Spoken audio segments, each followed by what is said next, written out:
तो आज हम आपके लिए सीटेट के कुछ प्रीवियस ईयर का क्वेश्चन लेके आए हैं जो सीडीपी के हैं 2019 के।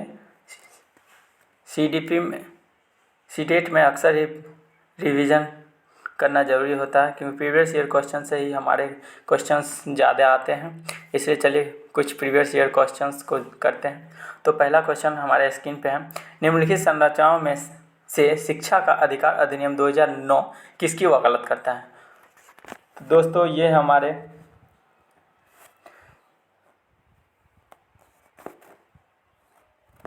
इनका सही आंसर हो जाएगा समावेशी शिक्षा। समावेशी शिक्षा को सीटेट ने इसे माना है कि समावेशी शिक्षा ही। चलिए नेक्स्ट क्वेश्चन की ओर बढ़ते हैं। यह विचारधारा है कि सभी बच्चों को एक नियमित विद्यालय व्यवस्था में समान शिक्षा प्रदान करने का अधिकार हो। ये किसमें कहा गया है? मुख्य धारा शिक्षा, विशेष शिक्षा या बहुसांस्कृतिक शिक्षा या समावेशी शिक्षा। तो इसका भी आंसर हो जाएगा समावेशी शिक्षा।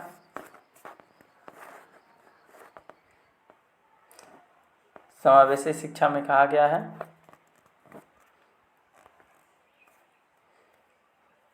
तो हम चलते हैं नेक्स्ट क्वेश्चन की ओर।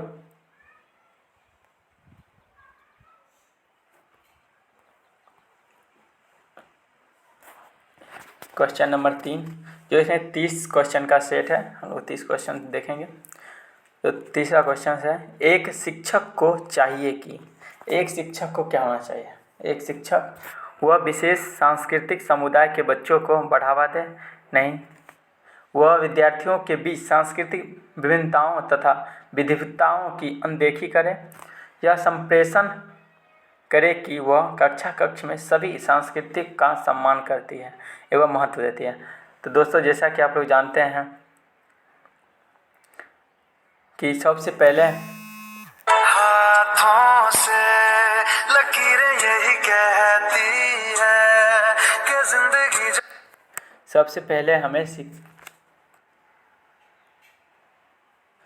पहले हमें कक्षा में बच्चों की जो भाषा है उसको महत्व दिया जाता है, यानी उसकी मातृभाषा को महत्व दिया जाता है। इसलिए हमें उसकी संस्कृति को सम्मान करना चाहिए। आंसर हो जाएगा 3। चलिए चौथे क्वेश्चन की ओर। बच्चे प्रभावी रूप से सीखते हैं जब वे पाठ्य पुस्तक में दिए गए तथ्यों को याद करते हैं, नहीं, याद करना निगेटिव वर्ड है। ये स्वयं पाठ पर अध्यापन के द्वारा लिखे गए उत्तरों की नकल करते हैं, नकल करना भी एक निगेटिव वर्ड है। वे विभिन्न गतिविधियों एवं कार्यों में सक्रिय रूप से भाग लेते हैं, यानी वो एक्टिव रहते हैं। तो हमारा सही आंसर यही हो जाएगा ऑप्शन नंबर सी,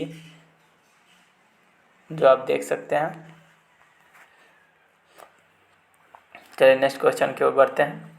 बच्चों को कक्षा में प्रश्न पूछने के लिए हतोत्साहित करना नहीं, बच्चों को हमें हतोत्साहित नहीं बल्कि प्रोत्साहित करना चाहिए, उनको बढ़ावा देना चाहिए, प्रेरित करना चाहिए। लेकिन हतोत्साहित निगेटिव वर्ड है, नहीं होगा।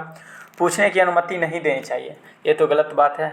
पूछने की अनुमति हमको देनी चाहिए। पूछने से रोकना चाहिए, बच्चों को रोकना भी नहीं चाहिए, ये भी निगेटिव वर्ड। तो हमारा आंसर हो जाएगा ऑप्शन नंबर 4, पूछने के लिए प्रेरित करना चाहिए। चलिए नेक्स्ट क्वेश्चन की ओर बढ़ते हैं।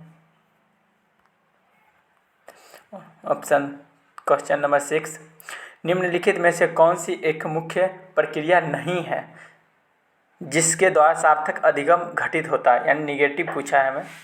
अक्सर आजकल के क्वेश्चन में निगेटिव वर्ड आते हैं, हमको क्वेश्चन को ध्यान से पढ़ना होता है। पुनरावृत्ति एवं अभ्यास, निर्देश एवं संचालन, अन्वेषण एवं पारस्परिक क्रिया, कंठस्थीकरण एवं स्मरण। यानी सबसे जो गलत वर्ड है वो कंठस्थीकरण एवं स्मरण है, जो हम बच्चों को नहीं करना चाहिए। इसलिए यही आंसर हो जाएगा, ये निगेटिव पूछा ही है हमसे। चलिए आगे बढ़ते हैं।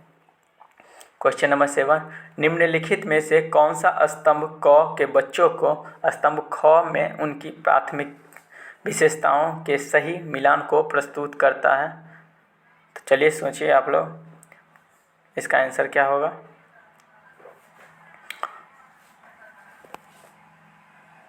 इसका आंसर हो जाएगा हमारा ऑप्शन नंबर ए इसका आंसर हो जाएगा, क्योंकि प्रतिभाशाली चले जाएगा, शीघ्रता से एवं स्वतंत्र रूप से सीखने की योग्यता, अधिगम हमारा चले जाएगा ऑप्शन नंबर ए, धारावाह पढ़ने में कमी, और सृजनात्मक हमारा चले जाएगा ऑप्शन नंबर बी, मूल संसाधनों के बारे में आवश्यकता सोच सकता, और ऑप्शन नंबर 4, अवधारणा कमी, अति सक्रिय व्यक्तिगत कर्म, ये हमारा चला जाएगा ऑप्शन नंबर सी के साथ, आसानी से विचलित होने की आदत। चलिए नेक्स्ट क्वेश्चन की ओर बढ़ते हुए, बच्चों की गलतियां डैश है, यानी बच्चों की जो गलतियां हैं वो कौन कौन सी हैं। बार बार अभ्यास करने के लिए कह तुरंत उधार देनी चाहिए, ये गलत वर्ड।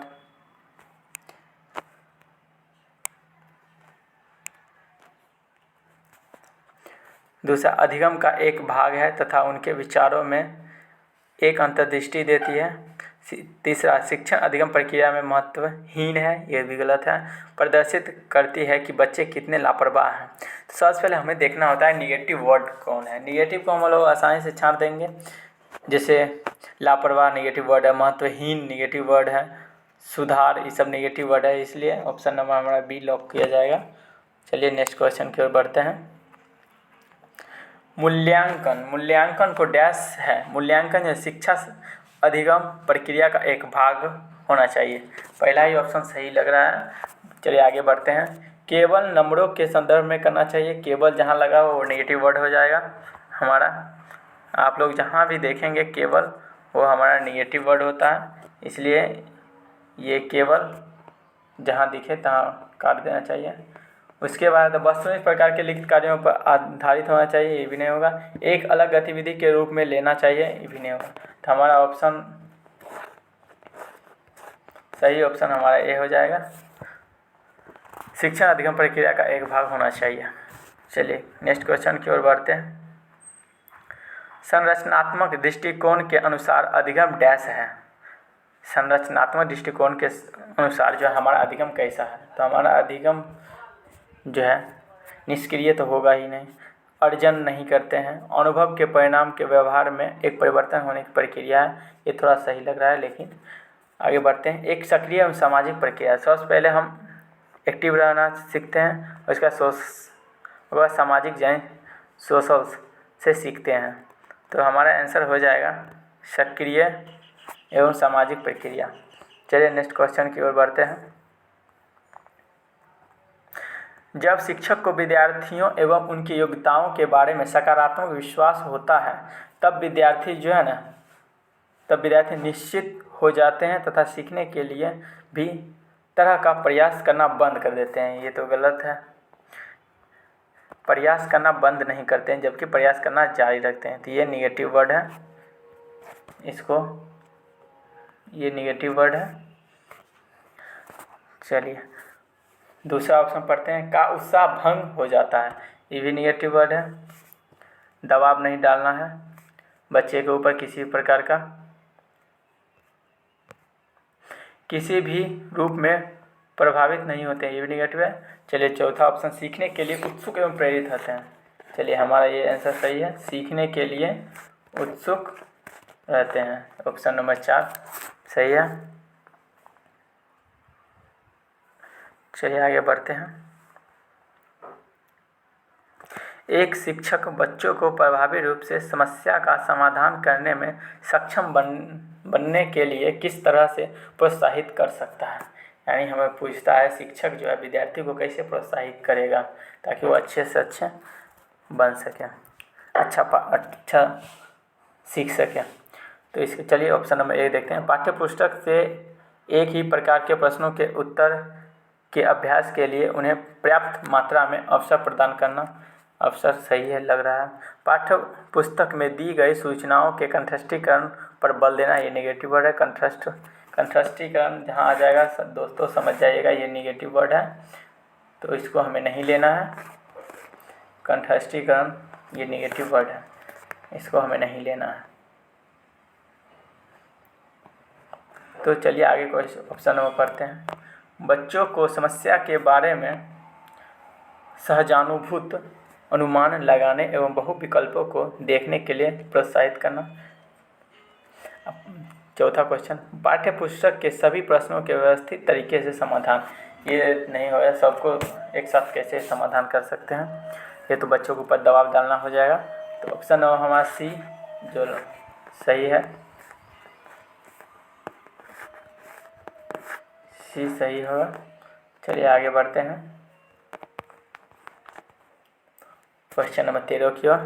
वह विधियाँ जिनके प्रयोग में विद्यार्थियों की स्व पहल और प्रयास शामिल है, यानी विद्यार्थी स्वयं से करना चाहता है, स्वयं प्रयास भी करता है, इनमें से किसका उदाहरण है। स्वयं करेगा यानी अधिगम कर्ता केंद्रित होता है, यानी खुद से वो कर रहा है, इसमें किसी भी प्रकार का कोई टीचर्स इन्वॉल्व नहीं है, स्वयं कर रहा है। हमारा ऑप्शन नंबर बी सही हो जाएगा, लर्नर सेंट्रल मेथड। चलिए अगला क्वेश्चन की ओर बढ़ते हैं। क्वेश्चन नंबर 14, नीचे लिखी हुई स्थिति किस सिद्धांत को दर्शाती है। जो विद्यार्थी अच्छा प्रदर्शन नहीं कर पाते हैं वे महसूस करते हैं कि वे पर्याप्त रूप से अच्छे नहीं हैं और हतोत्साही महसूस करते हैं, तब उनमें बिना प्रयास के कार्य को आसानी से छोड़ देने की संभावना है। ऑप्शन देखते हैं।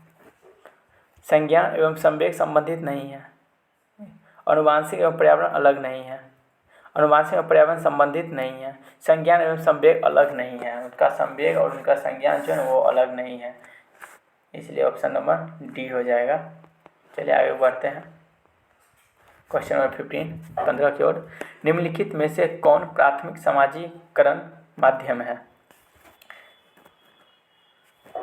यानी which of the following is the primary socialization agency, यानी कह रहा है निम्नलिखित में से प्राथमिक सामाजिकरण माध्यम कौन सा है। प्राथमिक यानी बच्चा पहले कहाँ सीखता है, तो आप सबको बच्चा पहले जो है ना विद्यालय, सरकार, मीडिया, परिवार। तो बच्चा सबसे पहले अपने फैमिली में सीखता है, यानी फर्स्ट है फैमिली, उसके बाद आएगा द्वितीय वो विद्यालय से सीखता है। चलिए हमारा ये सेकेंड है, सेकेंड जो वो विद्यालय से सीखता है, और ये फर्स्ट हमारा परिवार से सीखता है। चलिए आगे नेक्स्ट क्वेश्चन की ओर बढ़ते हैं। 16, जीन पियाजे के सिद्धांत का प्रमुख प्रस्ताव है। जीन पियाजे आप लोग को पता हो, जीन पियाजे संज्ञानात्मक विकास दिए थे, संज्ञानात्मक सोच जीन पियाजे का है। तो क्वेश्चन के ओर बढ़ते हैं। बच्चों की सोच वयस्कों से बेहतर होती है, बच्चों की सोच मात्रात्मक रूप से वयस्कों से भिन्न होती है, बच्चों की सोच गुणात्मक रूप से वयस्कों से भिन्न होती है, बच्चों की सोच वयस्कों से भिन्न होती है। तो बच्चों की सोच गुणात्मक रूप से वयस्कों से भिन्न होती है। चलिए हम बढ़ते हैं नेक्स्ट क्वेश्चन की ओर।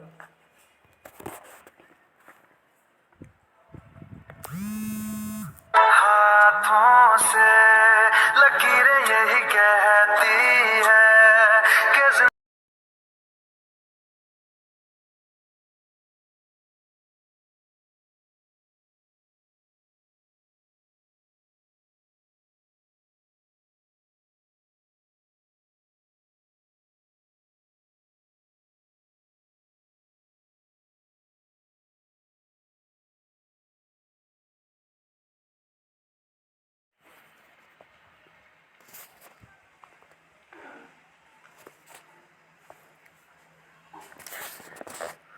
तो हम कहाँ से, इसका आंसर हो जाएगा ऑप्शन नंबर सी। चलिए बढ़ते हैं नेक्स्ट क्वेश्चन की ओर।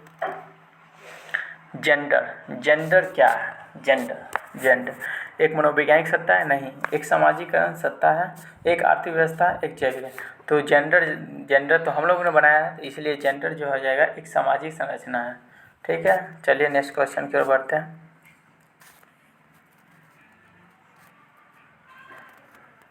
क्वेश्चन नंबर 18 की ओर। निम्नलिखित में से कौन विकास के व्यापक आयामों की सही पहचान करता है? व्यापक आयामों की सही पहचान करता है, सही पहचान करता है यानी तो संवेगात्मक, बौद्धिक, आध्यात्मिक एवं शारीरिक व्यक्तित्व, आध्यात्मिक एवं संवेग, सामाजिक, शारीरिक व्यक्तित्व, शारीरिक, संज्ञानात्मक, सामाजिक और संवेगात्मक। हमारा ऑप्शन नंबर डी हो जाएगा। चलिए बढ़ते हैं नेक्स्ट क्वेश्चन की ओर। बुद्धि के बारे में निम्नलिखित कथनों में से कौन सा सही है? बुद्धि आप सबको पता ही होगा, बुद्धि बहुआयामी है।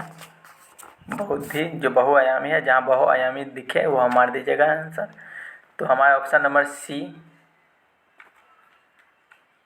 नंबर सी जो है, बुद्धि बहुआयामी एवं जिसमें बुद्धि परिश्रम के द्वारा पूर्ण रूप से परिमेय न की जाने वाली कई योग्यताएं शामिल है। यही हमारा सही आंसर हो जाएगा। चलिए बढ़ते हैं। प्रगतिशील शिक्षा में बच्चों को किस तरह से देखा जाता है? प्रगतिशील शिक्षा में बच्चों को सक्रिय अन्वेषण के रूप में देखा जाता है। खाली स्लेट नहीं हो जाएगा, छोटे वयस्क भी नहीं होगा, निष्क्रिय अनुक्रम भी नहीं होगा। तो बच्चों को सक्रिय अन्वेषण के रूप में देखा जाएगा।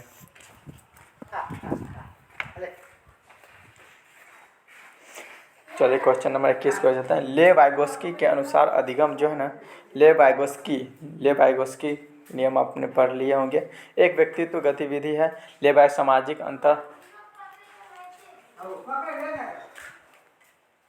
सामाजिक सांस्कृतिक अधिगम जो दिए थे वो हमारे ले वाइगोस्की से।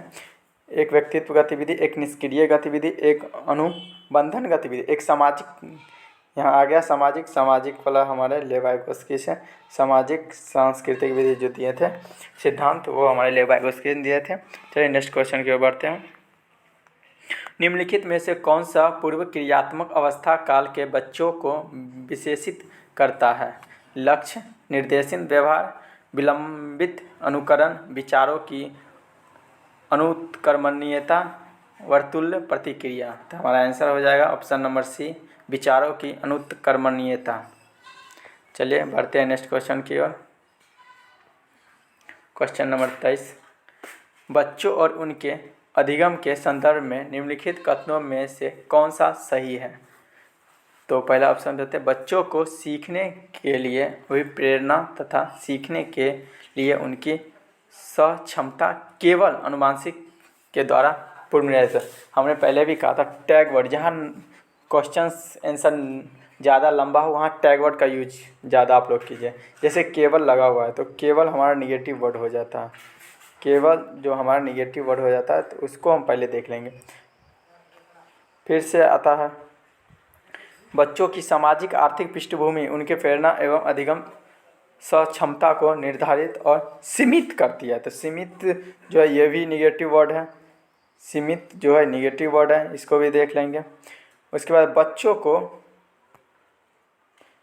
बच्चों को अधिगम हेतु प्रेरित करने के लिए उन्हें पुरस्कृत एवं दंडित, तो ये भी निगेटिव वर्ड है। पुरस्कृत एवं दंडित करना निगेटिव वर्ड है। तो ऑप्शन नंबर हमारा बच गया डी, हमारा डी सही है। सभी बच्चे सीखने के लिए स्वाभाविक रूप से प्रेरित होते हैं और सीखने में सक्षम होते हैं। चलिए नेक्स्ट क्वेश्चन की ओर।